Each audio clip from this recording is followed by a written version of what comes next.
There are days when I love my boat and the way she sails so much it almost makes Jody jealous.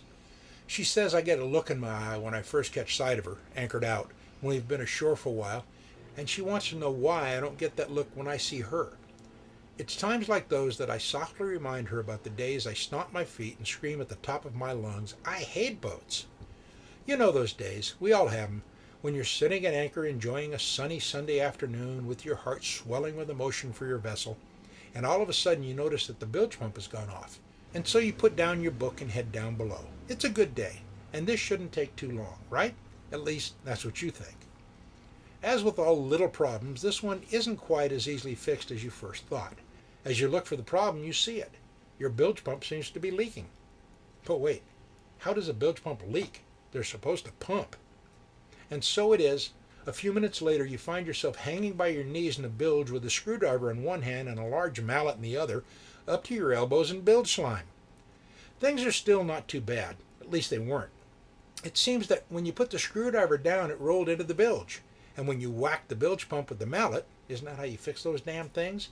It sucked the screwdriver into the intake. What fun!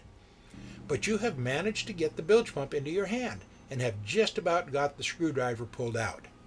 That's when you hear thwack.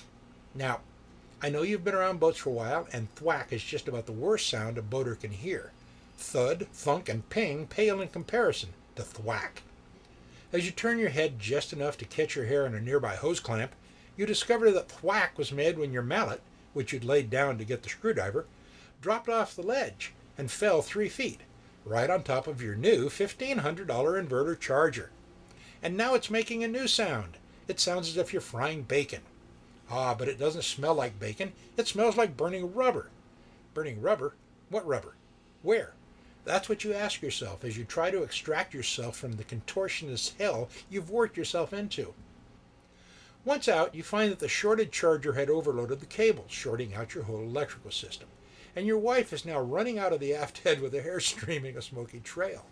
It seems that just about the time the mallet hit the inverter, she turned on the hairdryer, and the full force of the short jumped to the dryer, which caught her hair on fire. Of course, you reach for the first available firefighting apparatus, which happens to be the bucket sitting right next to you, and you douse her with it, only trying to help, of course. How were you supposed to remember you just filled it from the bilge and it was full of bilge slime? Hey, you're just trying to help. It's about this point when you're wondering just what the hell it was made you think you actually enjoyed your boat. In fact, if you weren't so busy wiping the grease off your wife and the cabin soul, you'd probably be standing on the deck, jumping up and down, screaming, I hate boats. A couple hours later, after you and your wife have downed a few Valium and Xanax, and she has returned to being a human being, who was that creature she turned into anyway? You've replaced the bilge pump and the inverter charger once again. You are now sitting on your deck, living large and loving life.